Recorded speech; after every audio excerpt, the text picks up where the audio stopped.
On the Scene video coverage of ESC 2012 is supported by Predexa.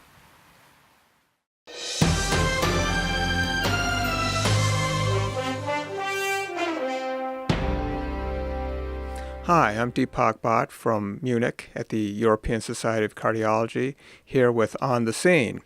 And a very interesting study was just presented, the PURE study of over 150,000 people.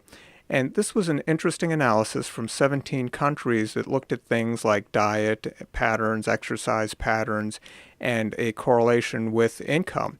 And as it turned out, the wealthier people got, on average, the less likely they were to be physically active, the more likely they were to consume diets that were high in fat and saturated fats. But by the same token, the wealthier they were, the more likely they were to consume a diet that was high in fruits and vegetables.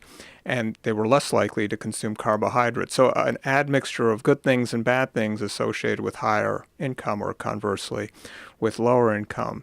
Very interesting findings, not altogether different from observations seen in other registries and analyses that suggest that there are different impacts that low or high income have on various aspects of cardiovascular risk factors, namely diet and physical activity. And as a practical point, I do think there are some take-home messages here. So certainly in countries and societies where there's wealth, it's important to maintain levels of physical activity. So as countries go from being more rural to industrialized and everyone has a car, important to remind such communities of the importance of daily physical activity.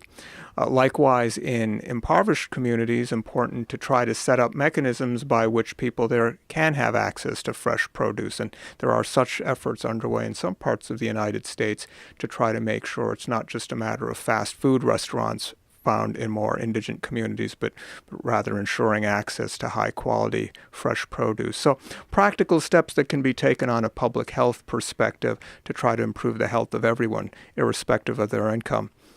Well, stay tuned for other interesting studies, trials, registries that are being presented here at the European Society of Cardiology in Munich.